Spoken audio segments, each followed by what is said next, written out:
Olá vocês, ouvintes da Rede Gama NGT. Hoje é segunda-feira, dia 16 de fevereiro do ano de 2026, segunda-feira de carnaval. Este é o resumo esportivo entrando no ar para vocês. Eu lembro que você pode nos ver e ouvir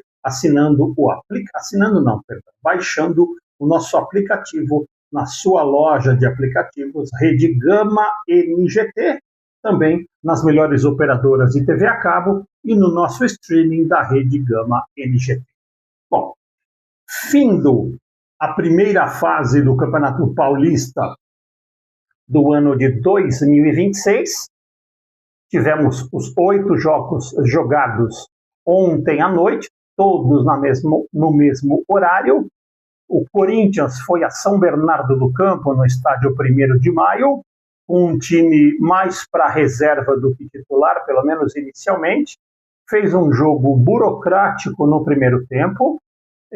O São Bernardo teve um gol anulado pelo VAR, num lance bastante claro de impedimento.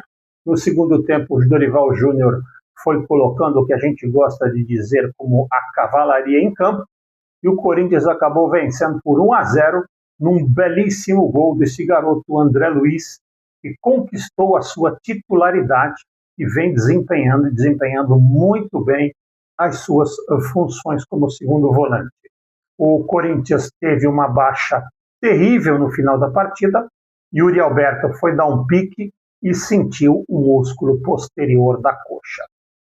Aparentemente uma contusão que parece se tornar grave, ou seja, numa última rodada de Campeonato Paulista, você perde o seu melhor atacante.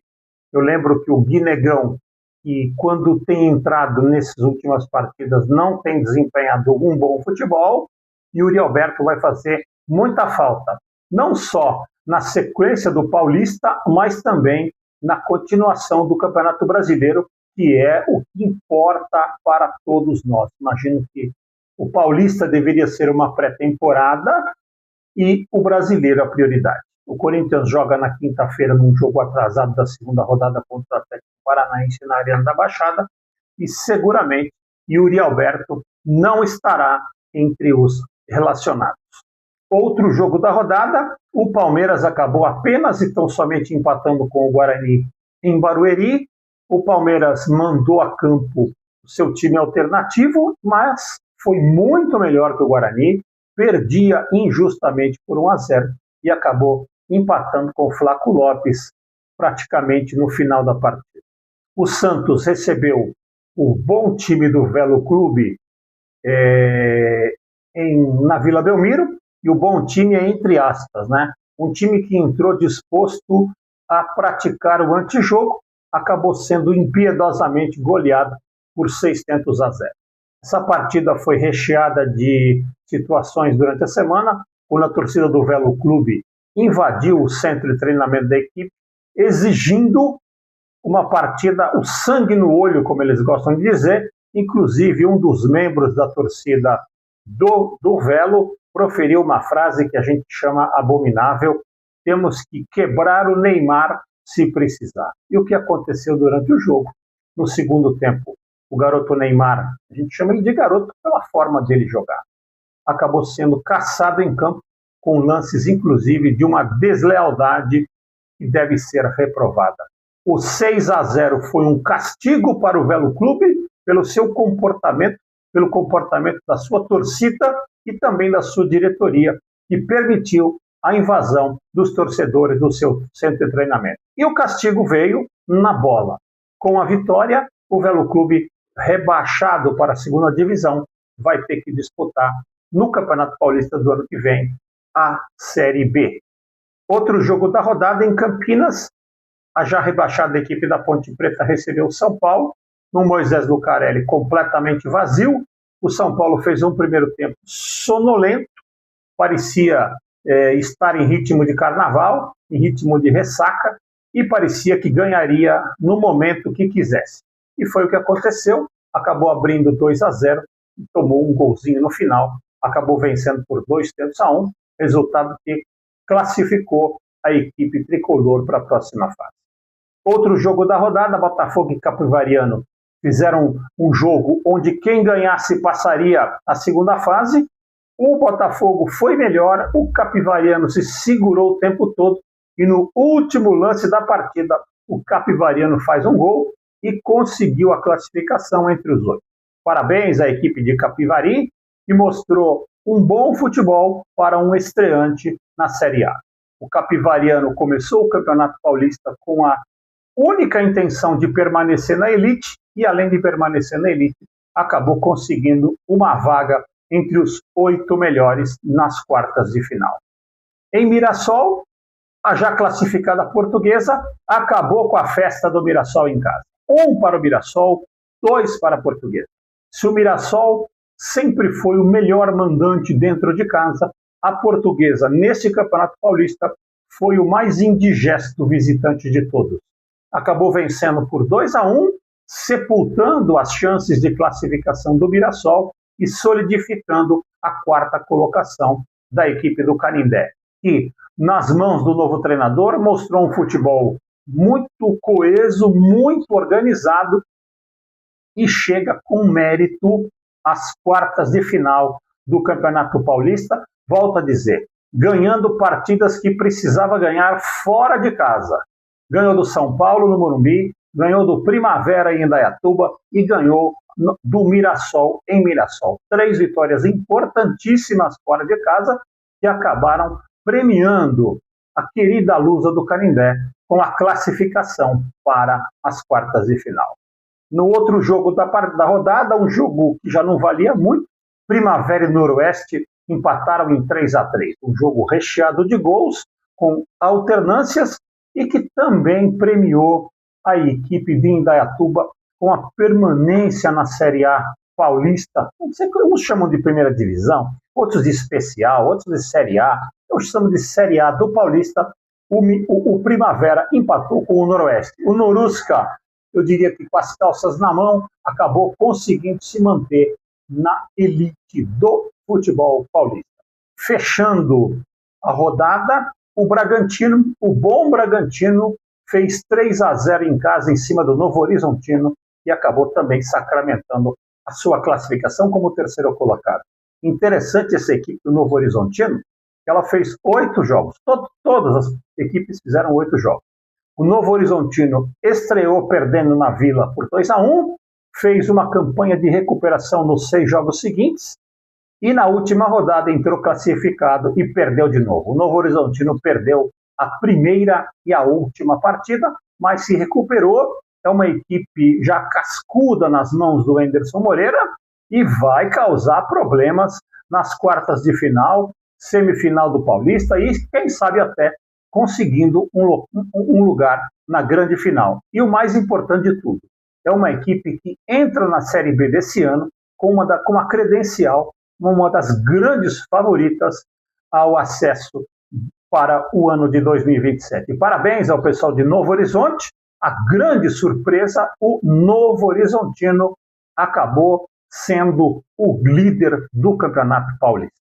Final, então, repetindo a rodada, São Bernardo 0, Corinthians 1, Palmeiras 1, Guarani 1, Santos 6, Velo Clube 0, Ponte Preta 1, São Paulo 2, Botafogo 0, Capivariano 1, Mirassol 1, Portuguesa 2, Primavera 3, Noroeste 3, Bragantino 3, Novo Horizontino 0. O nosso primeiro tempo do resumo esportivo vai ficando por aqui e a gente já volta com o segundo tempo, falando ainda mais de campeonatos estaduais pelo Brasil. Um minutinho e a gente já volta. Rede Gama NGT, sempre com você. Voltamos com o segundo tempo do nosso resumo esportivo, ainda falando um pouquinho do Paulistão 2026, o emparceramento da próxima rodada, da próxima fase de quartas e finais, que serão jogadas no próximo final de semana, terá Novo Horizontino e Santos, vão estar em Novo Horizonte, Palmeiras e Capivariano na Arena Barueri, Bragantino e São Paulo em Bragança Paulista, Portuguesa e Corinthians no Canindé. São essas as 4 partidas únicas, com o mando de campo da equipe que fez a melhor campanha, Novo Horizontino, Palmeiras, Bragantino e Portuguesa têm este privilégio, mas é só este privilégio. Durante os 90 minutos, se tivermos empate, iremos para cobranças de pênaltis. O chaveamento diz que o vencedor de Novo Horizontino e Santos pega o vencedor de Portuguesa e Corinthians, e do outro lado, o vencedor de Palmeiras e Capivariano pega o vencedor de Bragantino e São Paulo. Ou seja, não teremos nenhum Sansão e nenhum derby Corinthians e Palmeiras, a não ser que cheguem essas equipes às finais de campeonato. O sorteio deixou assim e teremos 4 jogos para lá de emocionantes no próximo final de semana. E com certeza o resumo esportivo vai estar aqui na próxima segunda-feira, levando para vocês tudo o que aconteceu nessa rodada do Paulistão. Indo agora para o Campeonato Carioca, tivemos as quartas de finais jogadas sexta, sábado e ontem. A última partida está sendo jogada agora à noite. O Flamengo acabou ontem batendo o Botafogo no estádio Newton Santos por 2-1. O Madureira acabou se classificando na primeira rodada e o Vasco, até o finalzinho da partida, vinha sendo eliminado pelo Volta Redonda. O que aconteceu? O Vasco empatou no último lance da partida e acabou se classificando nas penalidades máximas. Então já temos uma semifinal definida, Flamengo e Madureira. A segunda semifinal será jogada entre Vasco contra o vencedor de Fluminense e Bangu, que estão jogando neste exato momento. Então, Flamengo e Madureira, Vasco e o vencedor de Fluminense e Bangu farão as semifinais no próximo final de semana. O Campeonato Mineiro terminou a primeira fase também, com alguns jogos emocionantes, goleadas, problemas de arbitragem na partida do América contra o Norte. O nosso ilustre Paulo César Zanovelli acabou aprontando uma celeuma danada, acabou marcando um pênalti para o América no final do jogo, quando o Norte vencia por 1-0 e se classificava. O goleiro do Norte defendeu e eles encontraram uma invasão que até agora eu não consegui achar aonde houve a invasão dos jogadores do Norte. O pênalti foi repetido, o América empatou e na sequência o América ainda teve outro pênalti anotado pelo Zanovelli. O América acabou vencendo o Norte por 2-1. O emparceramento vai ter Cruzeiro e Tombense e América Mineiro e Atlético Mineiro. Os vencedores farão a grande final. Destaque para o Tombense, dirigido pelo ex-jogador Danilo do Corinthians, jogador que fez história tanto no São Paulo quanto no Corinthians, conquistando títulos mundiais. Iniciou a sua carreira de treinador na base do Corinthians, ganhando até uma copinha, e agora vai enveredando com bons trabalhos pelo interior do Brasil, leva o Tombense à semifinais do Campeonato Mineiro, vai pegar o Cruzeiro do tão combatido, do tão criticado técnico Tite, e o Cruzeiro acabou sendo o melhor classificado nas semifinais do Mineiro. Indo para o Campeonato Gaúcho, o Inter foi a Erechim e acabou ganhando tranquilamente do Ipiranga no jogo de ida e deve se classificar para a final. Recebe o Ipiranga em casa, podendo perder até por 3 tempos de diferença.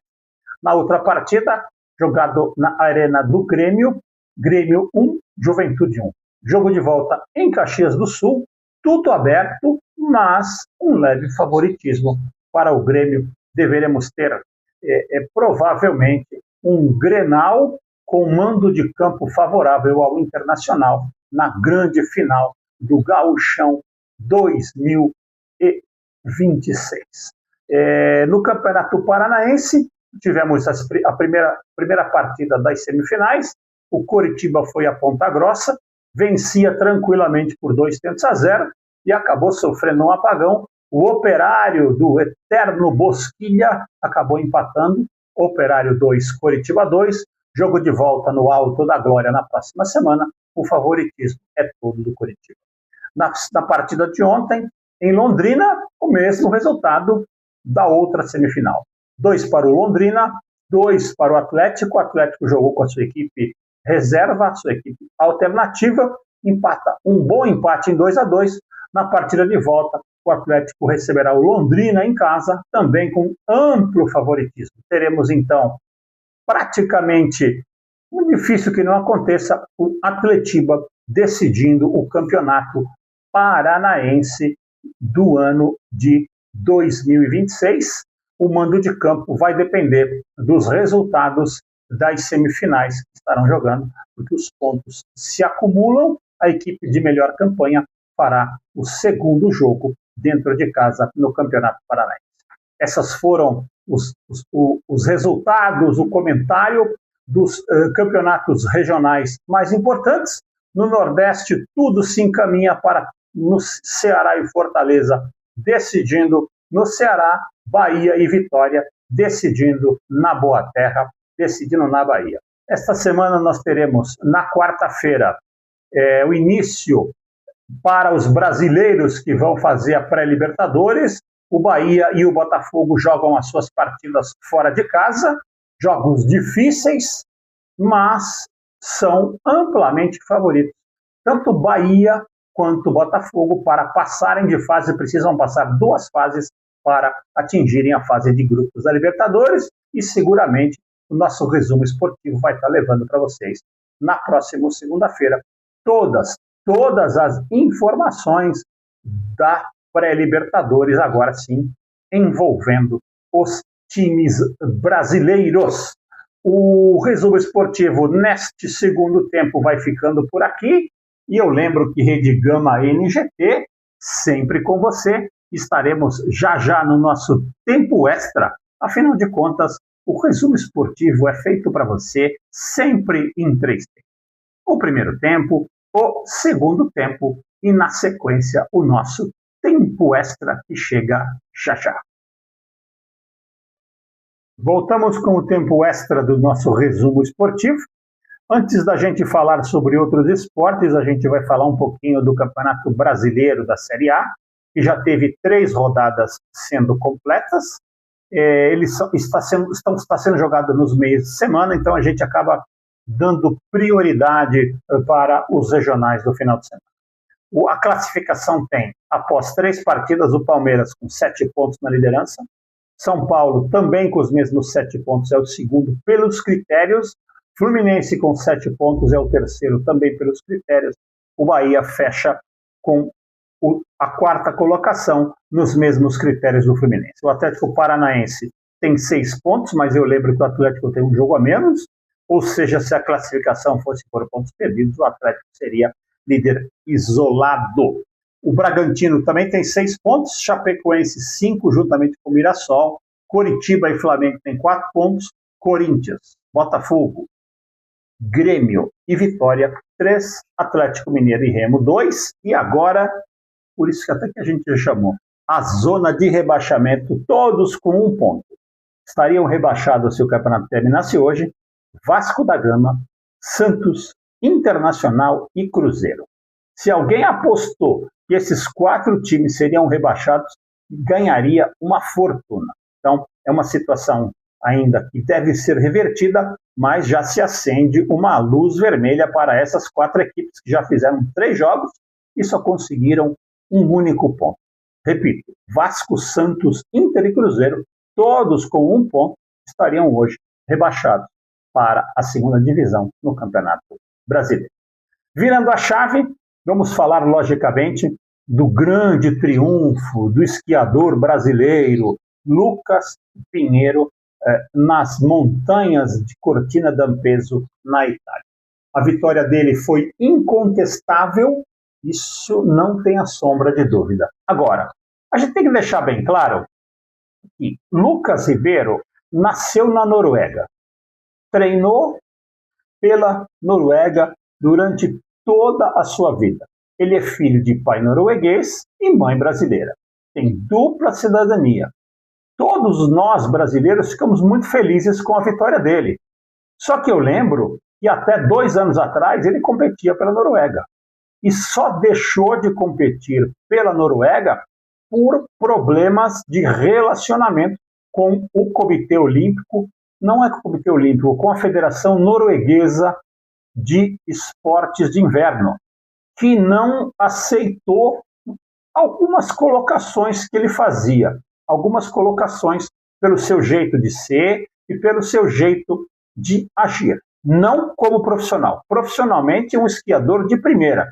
Não são esportes que eu entenda a fundo, até porque a gente não tem esse tipo de esporte para a gente avaliar aqui no Brasil. Então, tudo isso que eu estou passando neste resumo esportivo é a título de informação em cima de uma pesquisa feita. Ah, foi lindo a gente ter um brasileiro, a bandeira do Brasil, no topo da montanha. Realmente, foi lindo, foi maravilhoso. Mas vamos devagar com o andor que o santo é de barro.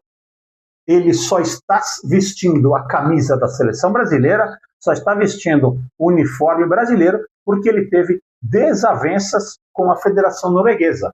Ele é norueguês de nascimento e tudo que ele fez em termos de esqui até agora foi na Noruega.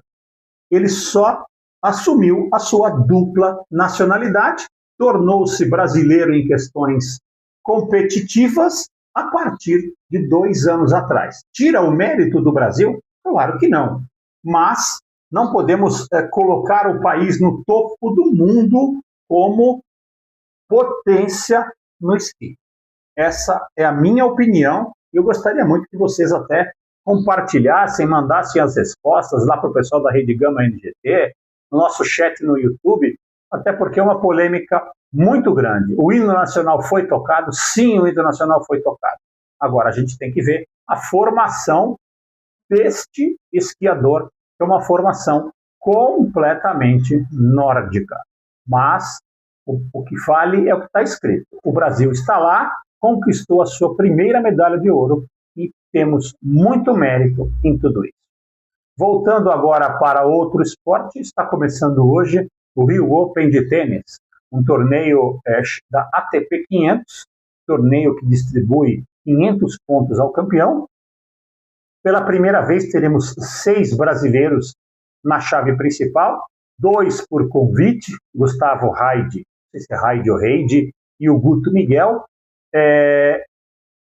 Do outro, o João Lucas Reis também convidado, João Fonseca pelo ranking, e 2 jogadores, Thiago Monteiro e o Igor Marcondes, que obteram essas vagas nos qualifies, no emocionante qualifying que foi jogado sábado e domingo. Com a chave montada, acabou tendo um jogo de brasileiros logo na primeira rodada. Amanhã, terça-feira, em horário a ser definido, o número 1 do Brasil, João Fonseca, joga contra Thiago Monteiro, que é um jogador que já foi top 100, hoje está acima do número 200, é um experiente jogador, cearense, muito difícil de ser batido e que conhece muito bem as quadras do Rio Open. Será um embate muito difícil para o João Fonseca. É favorito? Claro que é favorito, mas não será uma partida tão fácil jogar contra outro brasileiro. E, por questões de sorteio, o Igor Marcondes vai jogar com um tenista de fora, também joga hoje na primeira rodada, e se o Igor Marcondes conseguir passar da primeira rodada, ele pegará na segunda rodada o vencedor de João Fonseca e Thiago Monteiro. Ou seja, os brasileiros vão acabar se cruzando no torneio e vai permitir que pelo menos brasileiros cheguem às quartas de final. O Fonseca é o cabeça 1 e todo o torneio, o cabeça 1, ele é favorito ao título. Começam hoje as partidas à tarde, acho que a partir das 15 horas dessa segunda-feira já devem ter começado os jogos e vão até domingo, e com certeza o nosso resumo esportivo vai estar levando até vocês. E antes do fechamento, vamos trazer o grande resultado da dupla brasileira Rafael Matos e Orlando Luz, campeãs do ATP 250 de Buenos Aires, final que foi jogada ontem, domingo pela manhã. O Rafael Matos e o Orlando Luz, que firmaram a parceria no começo do ano, já chegaram às quartas de final do Australian Open e vem fazendo uma brilhante campanha e serão uma dupla favoritaça ao Rio Open no quesito duplas, que começará também a ser jogado hoje. E, logicamente, o resumo esportivo vai estar acompanhando para você. Resumo esportivo este que vai ficando por aqui, desejando um excelente final de carnaval para todos e marcando um novo encontro para a próxima segunda-feira. Excelente semana a todas e um beijo no coração de todos.